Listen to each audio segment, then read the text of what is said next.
When things get difficult, things get challenging, what do we as humans do? We get creative, we get innovative, and we find solutions. When we think of the housing of tomorrow, let's think small and innovative. Let's see what it looks like.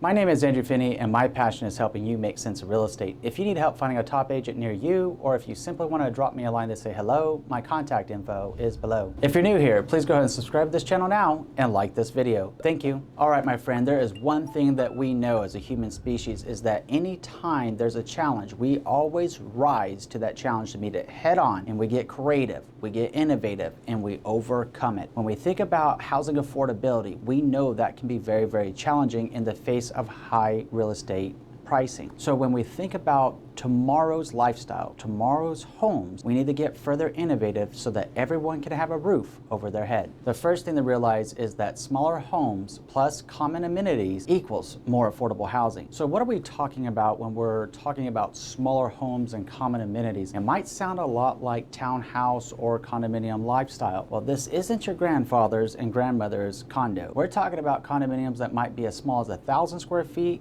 all the way up to 2,000 and 3,000 square feet, depending on the way it's designed. There's also areas of the country that are beginning to sample and play with detached housing that's on 0 lots or smaller lots. The trade-off to all this is more convenience, where part of the association fees for the HOA are actually maintaining the front yard landscaping, the landscaping at large. They provide clubhouses, they provide tennis courts, they provide basketball courts, they have playgrounds for the kids. There are common area amenities. When we think about how neighborhoods are going to look like in the future, especially for first-time home buyers and those seeking out more affordable housing, it's more than likely going to be in these type of communities that you're going to be able to find a place to call home. This concept first started to come about in the 1980s when there was another housing affordability issue, and at that time, all-time high interest rates, or a home interest rate could be as much as 18 and 19%, and that was considered normal. So let's count our blessings and be glad that we're not there in the face of housing affordability issues just yet. Let's plan this out together and make sure that you have a house to come home to. The second thing to realize is this really fits in well for millennials and perhaps even Generation Z too. And when we think about why this would fit into and appeal to millennials and Generation Z at large, let's think about the very real fact that unlike baby boomers and unlike older generations, a lot of millennials are putting off getting married and starting families until they're in their early or mid-30s. As a result, they're getting the opportunity to live out their 20s, and they need a place to live. Now, most millennials are very, very smart, as are Generation Z. They know that if they rent a house, that they're really flushing that money down the toilet. And they know that if they want to increase equity in themselves over time, they've got to start somewhere. But how do they start if housing is so expensive? You have to look at what's going to become the affordable housing of tomorrow with these types of communities where they may be condominiums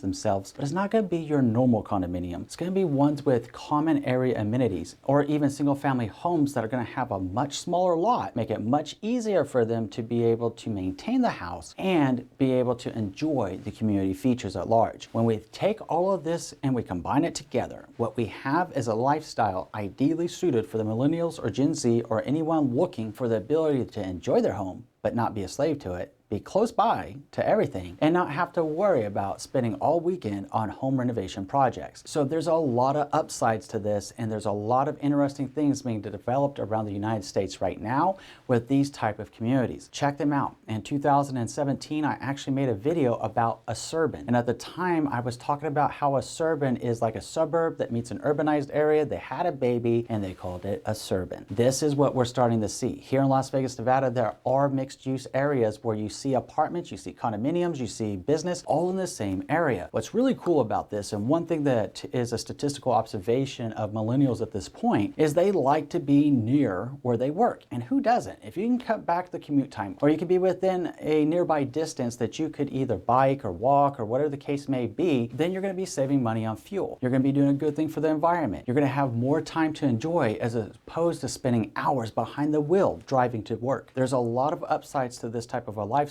and I ask you, what are you thinking about it? Share with us in the comment section below. The third thing is work and commute itself. Again, millennials and Gen Z, and a lot of us probably get tired of being behind the wheel. Now, I as a trusted real estate advisor, gotta be honest with you, Las Vegas is a very large city. It doesn't matter where I live in the city because my job takes me all over the city. Now, one thing that I've been noticing over the past couple years, we're in 2019 right now, but one thing I've noticed over the last couple years in real estate practice is I'm noticing a trend of home buyers that are starting to get zip code specific or neighborhood specific, and even people that are starting to drill down on specific school zones that they feel are going to be best for their children, even if they don't have children yet. They're future pacing the thought process of how long they want to live in a home, how far do they want to be from work, and how little time they want to spend on their commute.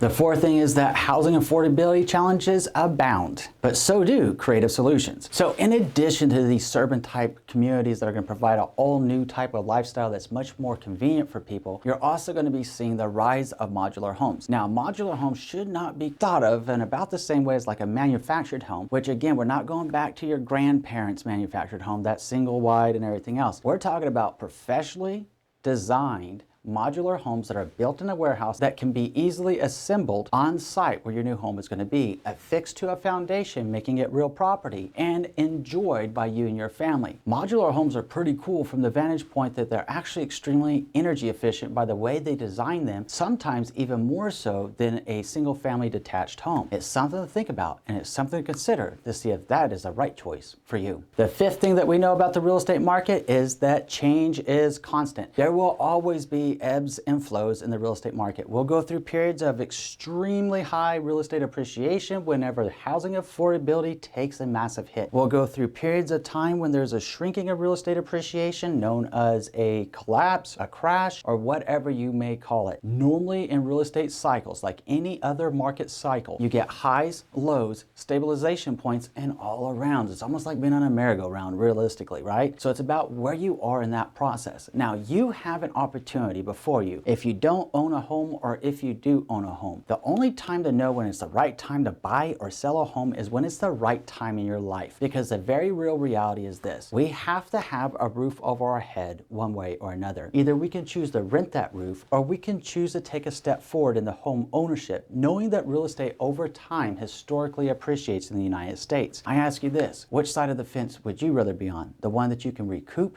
the money that you put onto your house, or the one that loses the money from renting? Only you can make that decision. Just know that real estate is in constant flux and constant change. Even if you're watching this video right now and housing affordability is tight, it's very difficult, and you wonder where the next opportunity is going to come from, just know there are developers across the country already addressing the very real needs of you and millions of Americans across the country. We will see these communities start to grow. We'll start seeing this flourish, and combined and together by being innovative and putting forth our thoughts about what we want to see tomorrow, we can make it happen today. Whether it's in real estate or anything else, we're always stronger and better together than we are not. All right, my friends, so now let's take a look at how to choose the right home size for you and first-time home buyer pain points that we need to have a conversation about right now so you don't get a boo-boo. Looking forward to our next conversation. We'll see you in a few.